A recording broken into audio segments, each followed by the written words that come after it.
వహీద్ గారు, మీరు Muslim community నుంచి ఉన్నారు. మీ జీవిత భాగస్వామి జ్యోతి గారు హిందూ కమ్యూనిటీ నుండి ఉంది. మీరు ఎప్పుడు పెళ్లి చేసుకున్నారు? ఈ కాలంలో ఎప్పుడైనా తను గాని మీరు గాని ఇది తప్పు అనే భావనకు వచ్చారా?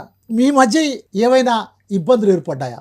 ఏ విధంగా మీరు ఒక గొప్ప ఆదర్శ దంపతులుగా ఆదర్శ జీవితాన్ని కొనసాగిస్తున్నారు? ఇది తప్పు ఏదో చేశామని ఇంతవరకు ఆ భావన రాలేదు.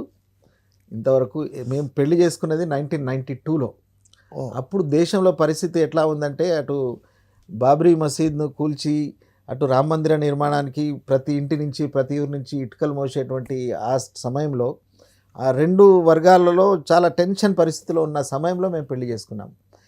మాది ప్రేమ వివాహమే, కానీ ఏదో ఆవేశంలో ఒక ఆకర్షణగా తీసుకున్న నిర్ణయం కాదు ఇది.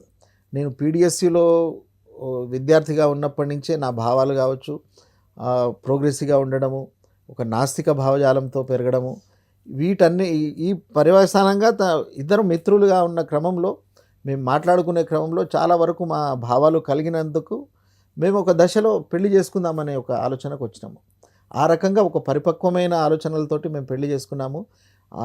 ఎన్నో ఇబ్బందులు పడ్డాం, అంటే పెళ్లి చేసుకోవడానికి కూడా అనేక ఇబ్బందులు అడ్డంకులు పడి ఒక నెల రోజులు ఒక పెద్ద సినిమా స్టోరీ అంత సీన్ ఉంది మాకు. 3 సార్లు మేము పెళ్లి చేసుకోవడానికి అటెంప్ట్ అయ్యి 4వసారికి సక్సెస్ఫుల్గా రిజిస్టర్డ్ మ్యారేజ్ చేసుకున్నాము. అట్లా చాలా పెద్ద స్టోరీ ఉంది అది. అయితే ఆ క్రమంలో మొదలైన మా ప్రయాణము అన్ని రకాలుగా, అటు ఆర్థికంగా కావచ్చు, సాంస్కృతికంగా కావచ్చు, అనేక రకాల ఇబ్బందులను ఎదుర్కొంటూ మేము ముందుకు వెళ్తున్నాము. ఈ క్రమంలో ఇప్పుడు కులాంతర వివాహాలకు మతాంతర వివాహాలకు కొంత డిఫరెన్స్ ఉంటుంది. ఎందుకంటే నా బ్యాక్గ్రౌండ్ నుంచి మొత్తం ముస్లింగా, తను వచ్చింది హిందూ బ్యాక్గ్రౌండ్ నుంచి. ఇటువంటప్పుడు ఒక సాంస్కృతికమైన ప్రెషర్ కూడా ఉంటుంది తన మీద. పక్క వాళ్ళు వీళ్ళు నాకు మా ఇంట్లో ఎలాంటిది లేకున్నా మనం సంఘజీవులం కదా, అందరితో కలిసి జీవించాల్సిందే కదా, తల్లి తండ్రి పక్క వాళ్ళు వీళ్ళు. ఆ ప్రెషర్ అనేది మీకు రేపు ఏం చేస్తారు, ఎట్లా మీ పిల్లలకి ఏం పేరు పెడతారు, మీ పిల్లలకు ఏం పేరు పెట్టారు మీ పిల్లలకి? మీకు ఎంతమంది పిల్లలు? నాకు 2 అమ్మాయిలండి. ఏం పేరు పెట్టారు? పెద్ద అమ్మాయి పేరు రోష్ని, రెండో అమ్మాయి పేరు రేష్మ. రోష్ని అంటే వెలుగు. ఓ, ఈ పేరు రేష్మ అంటే సూర్యుడు. ఎస్, ఈ ఇద్దరికి ఆ పేర్లు పెట్టడమే కాదండి, వాళ్లకు భావజాల పరంగా కూడా ఎటువంటి అంటే ప్రెషర్లో కూడా ఏం పెంచలేదు. ఎవరు పెళ్ళి అయిందా ఇద్దట్లో ఒకరికి? ఎవరికైనా? మా పెద్దమ్మాయికి పెళ్ళి అయిందండి. ఆ పెళ్ళి ఎలా జరిగింది?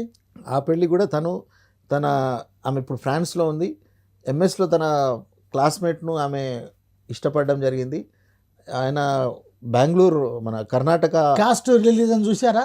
మేమేం చూడలేదంటే ఆమె ఇష్టపడింది కాబట్టి మేము అసలు మేము చూస్తామని కూడా ఎప్పుడు అనుకోలేదు. ఎందుకంటే వాళ్ళను ఒక బాధ్యతతో పాటు వీటితోటే పెళ్లి చేశారా? ఎలాంటిది ఏం లేదండి. నా పెళ్లి కూడా అమావాస్య రోజు చేసుకున్నాను. మా పాపను కూడా ఎలాంటి ముహూర్తం లేకుండా స్టేజ్ మ్యారేజ్ దండల పెళ్లి చేశాము. జస్టిస్ రాధారాణి గారు ప్రమాణం చేయించేసి ఛానల్ కూడా అట్లాగే ఉంటాయి. అట్లాగే ఇప్పుడు మా పెద్దమ్మాయి ఫ్రాన్స్లో, నేను ఇక్కడ ఈ ఉద్యమం మేము చేస్తుంటే తను కూడా అక్కడ ఇప్పటికి ఒక 3-4 పెళ్లిళ్ళు చేసింది. రిజిస్ట్రేషన్ పెళ్లిళ్ళు అక్కడ కూడా చేసి తను మీ అమ్మాయి కూడా అక్కడ వాళ్ళ ఫ్రెండ్స్కు ప్రోత్సహించి, ఎలాంటి వాళ్ళు అక్కడ మంచి సిస్టమ్ ఉంది రిజిస్ట్రేషన్లో కూడా. ఇక్కడ మన దగ్గర లేనటువంటి పరిస్థితులు అక్కడ చాలా మంచి ప్రోత్సాహకంగా ఉన్నది అది. ఇక్కడ మనం పెళ్లి చేసుకోవాలంటే రిజిస్ట్రేషన్ ఆఫీస్కి వెళ్తే వాళ్ళని మనకు ఒక శత్రువులాగా చూస్తారు. అంటే మా పనిలో వీళ్ళు వచ్చేదో ఆటంకం కలిగిస్తున్నారు అని చెప్పేసి ఏదో అలా తన సంతకం పెట్టుకుంటూనే వీళ్ళు దండలు మార్చుకుంటారు, అది అయిపోతుంది. జస్ట్ కనీసం ఒక చూపు కూడా చూడడు. కానీ అదే అక్కడ యూరోప్ కంట్రీస్లో దానికి ఒక ప్రత్యేకమైన యంత్రాంగం ఉంది. ఒక ప్రత్యేకమైన అలంకరించబడిన పెద్ద హాల్ ఉంటుంది, మంచి గది. అటువంటి వాతావరణంలో ఒక పెళ్ళి ఒక గుర్తుండిపోయేటువంటి పరిస్థితుల్లో అక్కడ పెళ్ళిళ్ళు జరుగుతున్నాయి.